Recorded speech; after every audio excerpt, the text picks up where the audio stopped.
Hello, Dr. White here with the first in a series of screencasts for Chapter 4.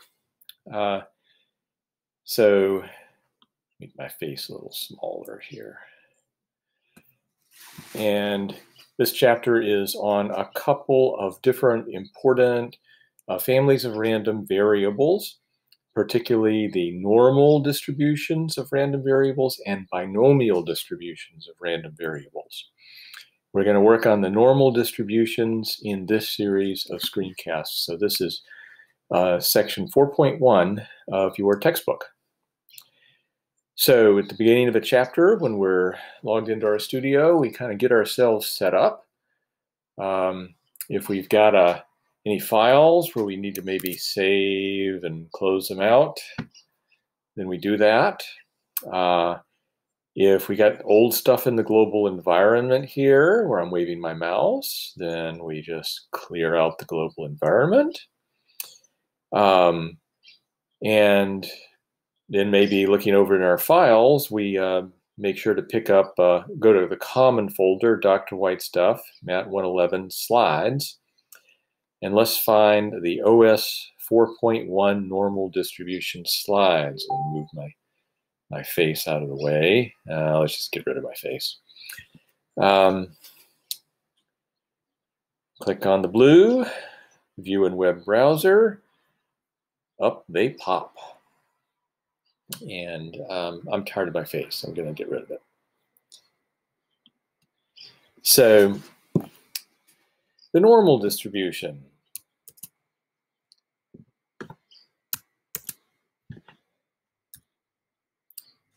Well, let's see. Looks like we got to attach package tigerstats, so let's be careful to do that. Down in the console, I will type library tigerstats. Okay, good. Got that installed. And I want to talk first about just the general notion of continuous random variables, which are a different kind of random variable than what we learned about in Chapter 3. A continuous random variable is a random variable whose possible values lie in a range of real numbers. Instead of just being a few possible numbers as the possible value, here's a whole range of real numbers that's the possible values. For example, what if you let x be the amount of sugar in a randomly chosen orange? Well, x is a random variable because it is a number that depends on chance, because it's chance what orange you pick. I suppose I should be choosing like units, like, I don't know, the number of grams of sugar in a randomly chosen orange, and then I would get a number. Now, the range of real numbers that's possible values would be every real number bigger than 0. So like in math classes, we might learn to write that as parentheses 0 to infinity, close parentheses. Not a big deal in this class. Another example, let y be the height of a random student at Georgetown College. Again, we should probably give some units to it, like how about the height in inches? Then the range, again, would be any positive real number. Probably not likely to be around 0 or 1 or 2 or 3 inches, but any real number bigger than 0 is certainly possible. How about this one? Let's let z be the grade of a random student in Math 111 expressed as some kind of percentage, like 0% up to 100%. Well, there's another continuous random variable, any real number from 0 to 100. So this one does have a bounded range. In this kind of test, apparently, you can't get a score over 100. So all of those are examples of continuous random variables. Now, back with discrete random variables from Chapter 3, you could get their distribution by making a table of the probabilities for the random variable to take on each of its little finite set of values. For example, let x be the number of heads in 3 flips of a fair coin. This table here showed us the distribution. we could get it in a table because there were only a few possibilities, and each of them had some, non-zero probability of occurring, and the probabilities added up to 1. But what about if you have a continuous, one more slide. Graphically, the way that would look, remember, was like little sticks over each possible value here on the x-axis, and the height of the stick was the probability. And so these little stick graphs could give you the distribution as well. But with continuous random variables, it's another matter. You get your probabilities not from some little table or from some little graph of sticks, but from what we call a density curve. Here's an example. Look at this graph here and look at this curve, okay?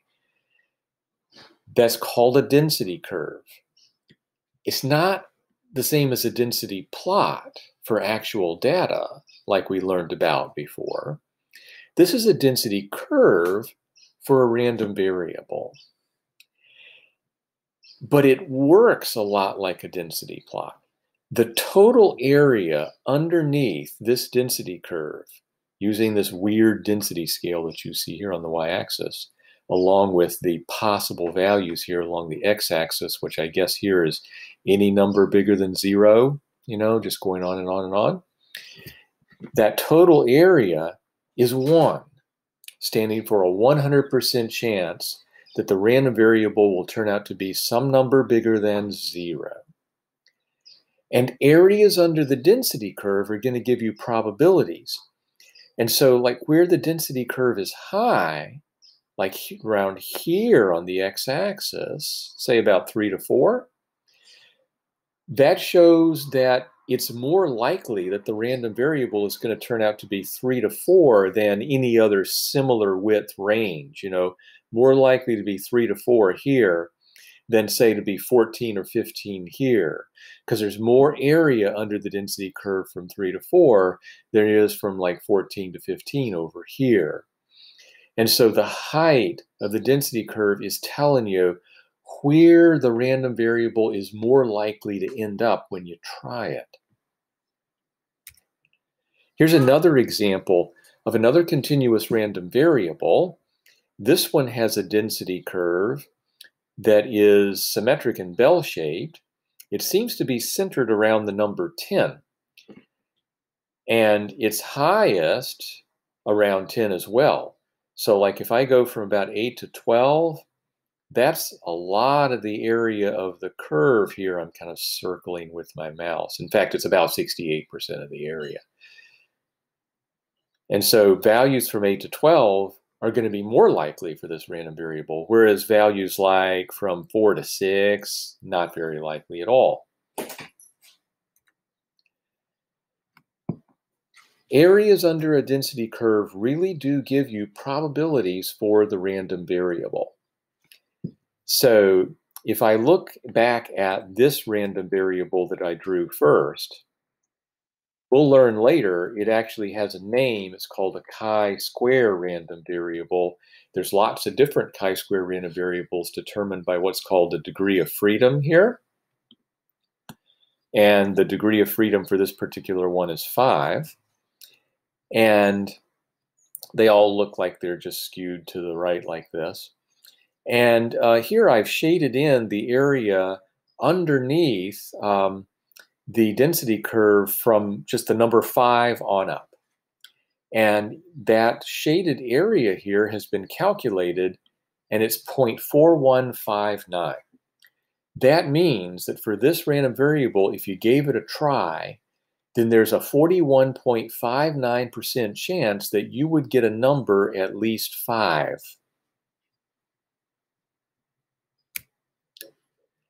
On the other hand, say I shade in the area underneath the density curve from 0 to 2.5, I get 0.2235 up here. And so that means that the chance that my random variable turns out between 0 and 2.5 is 22.35%. That's how things go for a chi-square random variable with 5 degrees of freedom. Don't worry about the degrees of freedom. Don't worry about chi-square, where that name comes from. We'll learn about those things later. It's just an example here of working with a density curve for a random variable. Now, a few slides back, we looked at this density curve for this random variable here that looked like it was centered around 10. Here we are working with that same random variable. It's actually called a normal random variable. We'll learn about them in this chapter. And here I've shaded in the area underneath the curve from 8 to 12. And sure enough, that area is 0.6827, about 68%. So for this particular random variable, there's about a 68% chance that it would come out between 8 and 12 if you gave it a try. So in this section, we'll be learning about normal distributions. There's actually lots and lots of different normal distributions. A normal distribution is determined by two numbers, something that we call its mean and something that we call its standard deviation. And before I introduce them formally and draw more pictures of them, I want to give you a chance to actually try a normal random variable a lot of times and see what happens when you do that. So we got a function in the TigerStats package called random normal factoring, okay? And what it'll do is it'll create for you another function that you can use to randomly try out a normal random variable of a sort that you choose. You choose the mean. I'm going to choose 66 here. You choose the standard deviation. I'm going to choose 4. And in this code, we're going to run that function, and the result is going to be called Brianna. You could actually call the result anything you want. You could use your own name, or you could use your favorite color, any name you like. And then once we make this function, we'll give it a try. So I'm going to give this a try, but I'm going to call it Homer just because I like to. So I'm going to copy just this part of it, head back over to RStudio, and make the thing a little larger for you to see. And down here in the console, I'm going to say Homer, then the less than and the hyphen sign, then paste in random normal factory, mean is 66, standard deviation is 4. And I'll run it. And you see I get in my global environment here a little function called Homer, and they say it's a function of a parameter n, whose default value is 1. N is how many times I want to grab a normal random variable whose mean is 66 and whose standard deviation is 4. So let's give it a try. Type in Homer, and since the default value is 1, I actually don't have to put anything in the parentheses if I don't want. It will just give me one random value. Here we go. Okay, so it starts me off and says expecting about 66, give or take 4 or so. No big surprise, because the two numbers were called a mean and a standard deviation. And what did I actually get? I got 63.122. Your results vary, but it should be around 66, give or take 4 or so. It also tells me how many I've sampled so far. Let me sample another one. So I'll just up arrow and then run the command again. And I got expecting 66, give or take 4 or so, got 71.3. So pretty far up there, but still less than 2 of those standard deviations above my 66. Let me try it again. Okay, this time I got 72.094. And now over in the files, over in the plots window, you see that it's now taking all the data. I've got 3 data points now, 3 tries of this random variable. They're here on a rug on the x-axis, and it's trying to make a density curve representing them. Okay, so if I just keep on, up arrow, and then try again, up arrow, try again, up arrow, try again. I'm continuing to try this normal random variable, trying it again and again and again.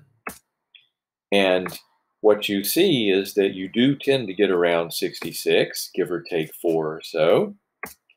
And you may also, as you try it more and more times, begin to see that there's something like maybe one hump that's emerging. And if you get impatient, next time you up arrow, instead of just running the command again, put in something like n equals, how about a big number like, oh, I don't know, 3,000. And so you can see here, I've sampled 20 so far. I'm now going to sample another 3,000. They're going to get slapped onto this density plot here. Ready, set, go. And so we see sampled 3,020 so far. It says 8 extreme values are not plotted.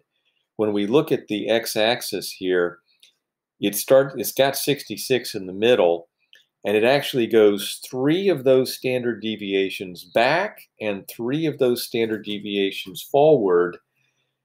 And so 12 back and 12 forward because the standard deviation was 4. Any value that you got that lay outside that, it didn't include in the density plot. And it's just telling you there were 8 values like that out of the 30,020. Again, your results will vary a little bit from mine. But what I really want you to see is that the density curve is now looking like a bell-shaped curve centered at 66. And if you just kept on going, here, I'll just go ahead and throw on another 3,000. The more times you try the random variable, the more bell-shaped that density curve is gonna look.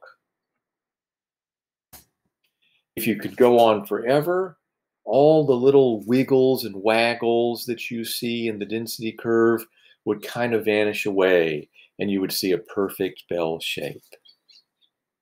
And that perfect bell shape would be the density curve for the random variable that you're trying again and again.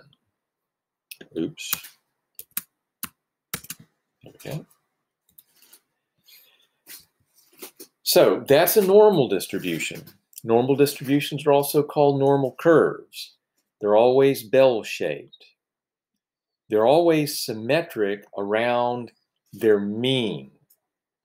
Their mean is their expected value. And that mean is also called a mu when you are dealing with a normal curve. Mu is just the Greek letter that's like an M. The standard deviation for a normal curve is symbolized sigma, the Greek letter sigma, their letter for S. That's literally the standard deviation of this random variable. So there's no like complicated formula for computing the mean and the standard deviation for a normal random variable. Those are just the 2 numbers that are used to determine that random variable in the first place, the mean and the standard deviation. And so when we tell you about a normal random variable, we'll always tell you the mean number and the standard deviation number. So for example, here is the density curve for a normal random variable with mean 70 and standard deviation 3. The way you'll see that written mathematically is in parenthesis 70, 3. The mean number first, the standard deviation second. And that mean number is always going to be smack in the middle of the density curve, right underneath where it's highest. And if you go the standard deviation back and the standard deviation forward, you should capture a majority of the area, about 68% of it, actually. Here's 2 normal distributions shown together. The first one here, kind of in the greenish color, has got a mean of 50 and a standard deviation of 5. 5 back, 5 forward captures about 2/3 of the area. This one over here, the kind of bluish one, has a mean of 70 and a standard deviation of 5. So they both got the same standard deviation. They're both like equally spread out, you know. But the one with the mean of 70 is moved up 20 units higher than the middle of the one with the mean who's 50. Here's two normal curves. They've both got the same mean of 60, but they differ in their standard deviation. The one with standard deviation 5 is this green one here that's taller and skinnier. And so you go 5 back, 5 forward, and you're capturing about 2/3 of the area. The one with the standard deviation 10 is shorter and wider. You start at the 60, go 5 back, 5 forward, and you're not getting nearly as much of the area underneath the blue curve. You go 10 back and 10 forward from the 50 to the 70 here, and you capture that 68% of the area.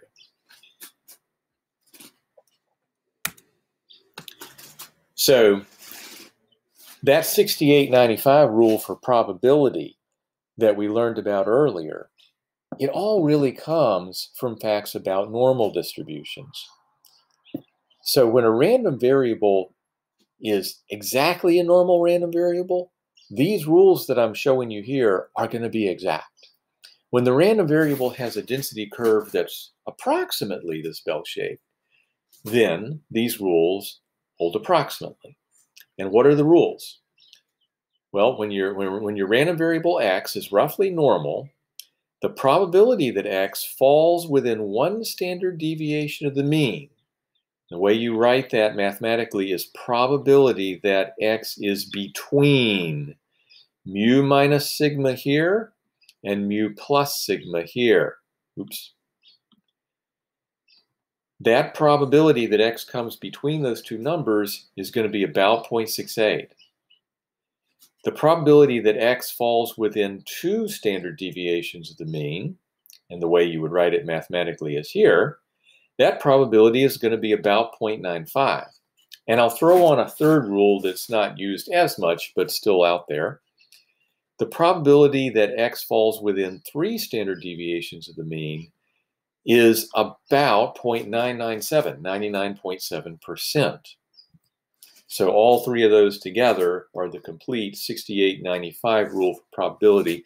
We usually just don't talk about the 99.7 part.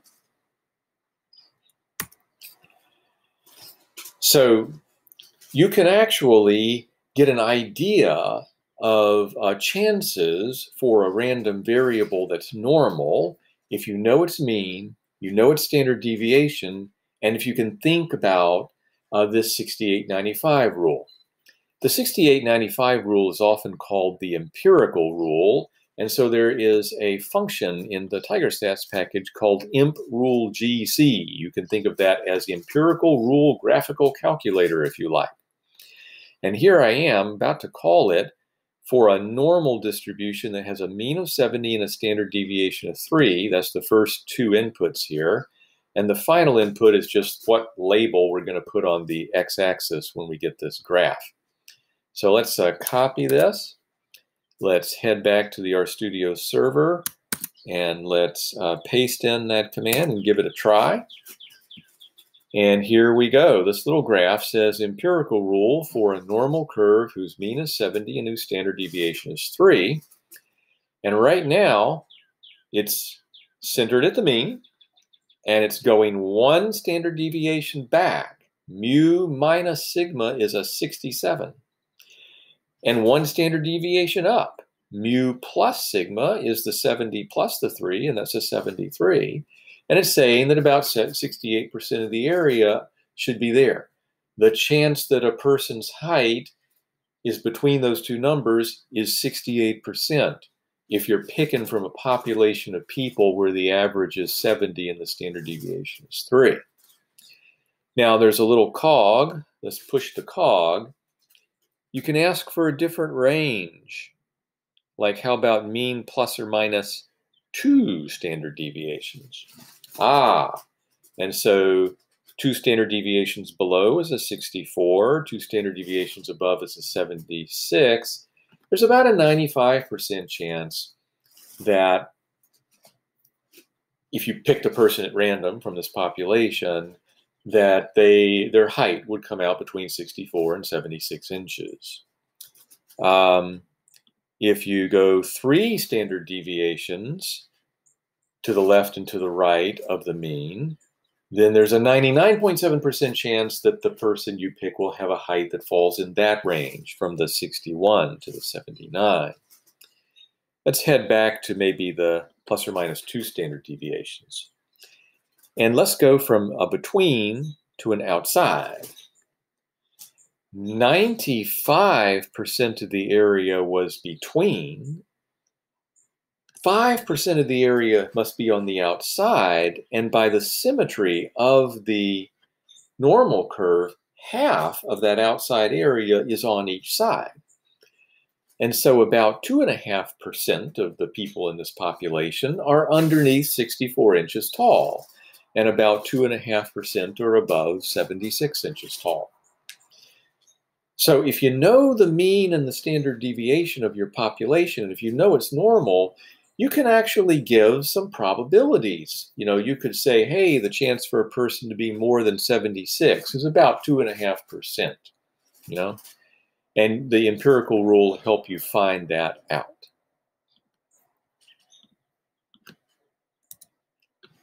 So let's try this on with an example.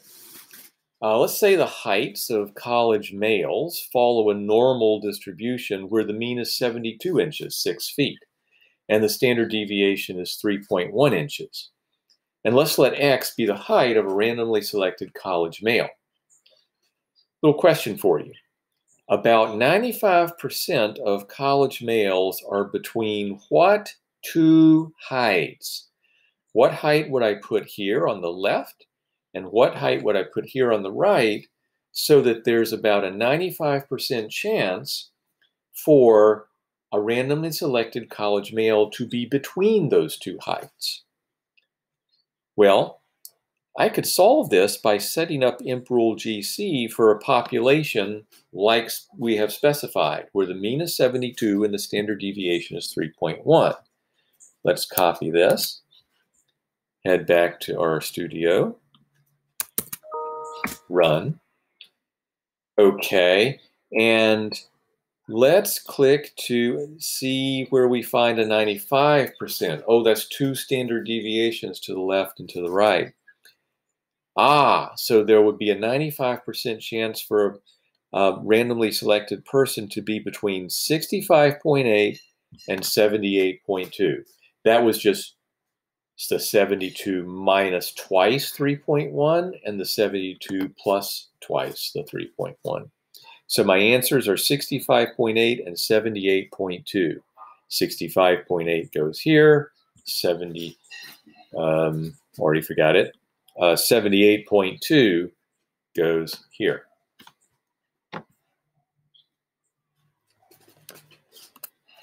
But the empirical rule, the 68-95 rule, can only give you probabilities when your boundary numbers are like 1 or 2 or 3 standard deviations away from the mean.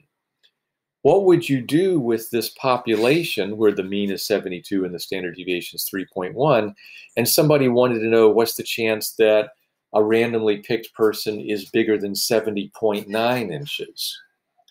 And so, you know, that's like a little less than 1 standard deviation below the mean of 72. The empirical rule can't help you with that. But in a next screencast, we'll learn about a great little function in the TigerStats package that can compute these probabilities for you. It's called pnormgc. So back with that in the next screen.